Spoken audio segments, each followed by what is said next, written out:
जय हिंद दोस्तों, मेरा नाम है नीरज और आप देख रहे हैं हमारा YouTube channel the money podcast. आज मैं आप लोगों से बातचीत करने वाला हूं जो अभी स्टॉक मार्केट में एक भूचाल सा आया है। बिकॉज जो है आपकी स्टॉक मार्केट इनकम पे टैक्सेस को इंक्रीज कर दिया गया है। मैं आपको बताऊंगा कि क्या हुआ है उन टैक्सेस में और आप लोगों को कैसे लेना चाहिए इस बात को, मार्केट ने जो है वो कैसे रिएक्ट किया। तो वीडियो को पूरा एंड तक जरूर देख लीजिएगा और अगर आप चैनल पर नए हैं तो इसे सब्सक्राइब कर लीजिएगा। वीडियो को लाइक कर देते हैं जल्दी से, और लाइक टारगेट रखते हैं हम लोग 500 लाइक्स का। मुझे पूरी उम्मीद है आप लाइक टारगेट जो है अचीव करा देंगे। तो सबसे पहले क्या हुआ है जरा ध्यान से सुन लीजिए कि आज बजट आया था और बजट में आप लोगों ने क्या देखा कि आपके इक्विटी के इनकम पे जो भी टैक्सेस हैं, चाहे वो शॉर्ट टर्म है लॉन्ग टर्म है, वो बढ़ा दिया गया। शॉर्ट टर्म टैक्स को जो है वो 15% से बढ़ा के 20% कर दिया गया और लॉन्ग टर्म को जो है 10% से बढ़ा के 12.5% कर दिया गया। यानी शॉर्ट टर्म पे 5% टैक्स ज्यादा लगेगा और लॉन्ग टर्म पे 12.5% टैक्स जो है वो आपसे ज्यादा 2.5% जो है वो ज्यादा आपसे टैक्स लिया जाएगा। टोटल 12.5% हो गया है। Right. Short term long term क्या होता है आप लोगों को क्विकली बता देता हूं। अगर आप लोग किसी स्टॉक को एक साल से ज्यादा के लिए रखते हैं तो वो लॉन्ग टर्म हो जाता है, स्टॉक को भी और इक्विटी ओरिएंटेड म्यूचुअल फंड को भी। और अगर आप एक साल या उससे कम के लिए रखते हैं तो वो रहता है आपके लिए शॉर्ट टर्म। राइट। अच्छा, अब इसमें मेरा क्या थॉट है मैं आप लोगों को जल्दी से बता देता हूं। थॉट नंबर 1, क्या ये सही हुआ? देखो यार, सही तो नहीं हुआ। देखो, अगर इक्विटी इन्वेस्टर्स जो है ना, बहुत सारे इक्विटी इन्वेस्टर्स टैक्स के पर्पस की वजह से भी जो है वो इन्वेस्ट करते हैं और मार्केट को भी ऐसा ही लगा कि भाई ये सही नहीं हुआ है और मार्केट ने एक बढ़िया सा जो है वो डाइव मारा। राइट। लेकिन ग्रेजुअली आपको मैं एक बात बता देता हूं कि आपका इस पे कोई कंट्रोल है नहीं। अगर आप इसकी हिस्ट्री देखना चाहते हैं, 2018 तक if I am not wrong 0% tax होता था आपके लॉन्ग टर्म इक्विटी गेन्स के ऊपर, long term capital gains on equity के ऊपर। यस, 0%। जब वहां 0 से 10 हुआ तब हम लोगों ने हार नहीं मानी, तो अब 10 से 12.5 यानी 2.5% एक्स्ट्रा देना पड़े तो भी मुझे लगता है कि इन्वेस्टर्स को इस समय पैनिक बिल्कुल नहीं करना चाहिए, क्योंकि अभी भी इक्विटी के अंदर वो दम है कि वो आपको ईयर ऑन ईयर 12 से 15% के आसपास जो है वो अर्न करके दे सकती है। राइट। और जब वो अर्न करके दे रही है उसमें से 2.5% सरकार के साथ शेयर करना, एक्स्ट्रा 2.5% शेयर करना हमें नहीं चुभना चाहिए। इसका मतलब बिल्कुल नहीं है कि मैं यहाँ पे सरकार का साथ दे रहा हूँ या सरकार के लिए बोल रहा हूँ या मोदी जी के भाई साहब क्या बोलते हैं आजकल राठी साहब चरण वंदना कर रहा हूँ। नहीं भाई, मैं सिंपल से आपको एक बात बताने की कोशिश कर रहा हूँ। इन्वेस्टिंग में ना आपको इन्वेस्टिंग के साथ साथ एक फिलॉसफी और सीखनी है और वो फिलॉसफी भाई स्टोइसिज्म की, स्टोइक की। कंट्रोल दी कंट्रोलेबल्स। आप लोग कंट्रोल करें किस पे? आप लोग कंट्रोल करें अपने इन्वेस्टमेंट के अमाउंट पे और अपने टाइम होराइजन पे। राइट।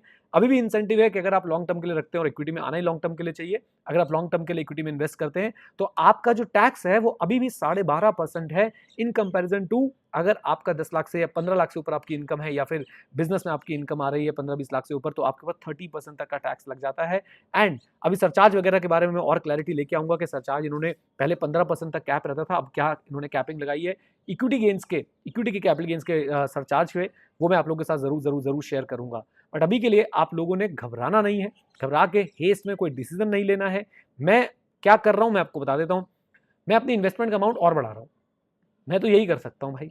मैं और मेहनत करूंगा और पैसे कमाऊंगा और इन्वेस्टमेंट के अमाउंट को जो है वो बढ़ा दूंगा, ताकि गेन्स अपने आप इतने बड़े निकले कि भाई सरकार का 2.5% भी अलग से निकल जाए।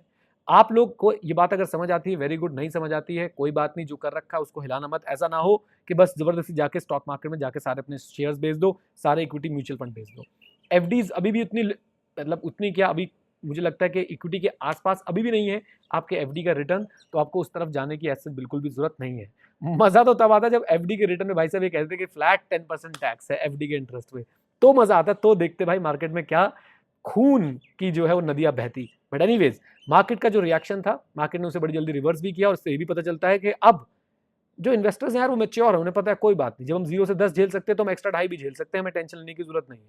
प्लस लॉन्ग टर्म को प्रमोट किया जा रहा है क्योंकि शॉर्ट टर्म पे फ्लैट 20% हो गया है और लॉन्ग टर्म पे जो है वो अभी भी 12.5% का टैक्स है। ओके। नाउ बहुत सारे चेंजेस और भी है। रियल स्टेट में भी आपने देखा है कि रियल स्टेट के ऊपर भी लॉन्ग टर्म में आपको 12.5% का टैक्स लगेगा। इसमें खुश होने की बात नहीं, मैं कह रहा हूं इसलिए खुश मत होइएगा क्योंकि भाई लॉन्ग टर्म में 12.5% टैक्स तो लगेगा, लेकिन वहां पे इंडेक्सेशन का बेनिफिट भी आपसे छीन लिया गया है। इंडेक्सेशन क्या होता था कि आपकी पुरानी कॉस्ट को नए लेवल पे लाके खड़ा किया जाता था और उसके बाद जो है सेलिंग प्राइस से माइनस करके कैपिटल गेन्स निकाले जाते थे, जो कि अब नहीं होगा। अब फ्लैट आपको 12.5% जो है वो टैक्स देना पड़ेगा लॉन्ग टर्म पे। Right. Long term real estate. अच्छा जी, तो ये है मेरा थॉट प्रोसेस इसके ऊपर। उम्मीद करता हूं कि आप लोग कोई ऐसा डिसीजन नहीं लेंगे। देखिए, मैं फिर से आप लोगों को एक बार बोलता हूं, आपको अगर किसी को भी ये लग रहा है कि भाई मैं यहाँ पे गवर्नमेंट की वाहवाही कर रहा हूं या गवर्नमेंट का साथ दे रहा हूं, ऐसा बिल्कुल नहीं है। मैं हूं इन्वेस्टर तो भाई मैं तो अपने हित की बात करूंगा। मेरा हित तो यही है कि टैक्स रिड्यूस कर देते तो मजा आ जाता, लेकिन आपने बढ़ा दिया है तो भी कोई बात नहीं। टैक्स तभी होगा जब गेन होगा और भाई मैं अपने फंडामेंटल्स पे ध्यान रखूंगा। और इन्वेस्टिंग के फंडामेंटल क्या है? आपको जिस भी चीज में आप इन्वेस्ट कर रहे हैं आपके पास उसकी नॉलेज होनी चाहिए, आपका अंडरलाइंग बिजनेस अच्छा होना चाहिए, आपके म्यूचुअल फंड पे बढ़िया रिसर्च होनी चाहिए, बस दैट्स इट।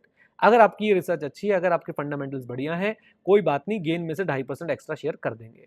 अब यहाँ पे एक पॉजिटिव बात भी सुन लीजिए। पॉजिटिव बात क्या है कि अब आपको 12.5% इन्होंने टैक्स तो लगा दिया, लेकिन अब आपका जो एग्जेम्पशन है इक्विटी पे, जो पहले 1 लाख हुआ करता था पर ईयर का, अब वो 1.25 लाख है। कोई बहुत बड़ा इंपैक्ट उससे नहीं है, बट हाँ, आपको 1.25 लाख रुपए पे जो है वो टैक्स देने की जरूरत नहीं है एक फाइनेंशियल ईयर में on the long term capital gains on equity, right. Example देके समझा देता हूँ। मान लीजिए पहले आपको अगर 5 लाख रुपए का गेन होता था तो आपको 1 लाख तक टैक्स नहीं देना था, ऊपर वाले 4 लाख पे आपको 10% का टैक्स देना था। अब आपको क्या करना पड़ेगा, अब आपको अगर यही 5 लाख का गेन हुआ तो आपको 1.25 लाख तक, 1.25 लाख तक कोई टैक्स नहीं देना है, और उसके ऊपर जो आपका 3.75 लाख बचता है उस पर आपको 12.5% देना है। डेफिनेटली वो ज्यादा आने वाला है, 3.75 पे भी 12.5% ज्यादा आ जाएगा, बट अगेन प्लीज इन चक्रों में ना पड़िए, रिलैक्स रहिए, अपनी इक्विटी की जर्नी को आगे बढ़ाइए। आपको कहीं से भी कोई भी प्रेशर लेने की जरूरत नहीं है, इससे कोई आपकी दुनिया और आपकी इक्विटी की इन्वेस्टिंग खत्म नहीं होने वाली है। आने वाले टाइम में क्या होगा, मेरे को बहुत सारे ट्वीट्स ऐसे दिख रहे हैं, बहुत सारे बड़े लोग ऐसा बोल रहे हैं कि आने वाले टाइम में देखना ये इसको 30% पे टैक्सेबल कर देंगे तो भाई कर देंगे, हम क्या करें फिर, हमारे कंट्रोल में है।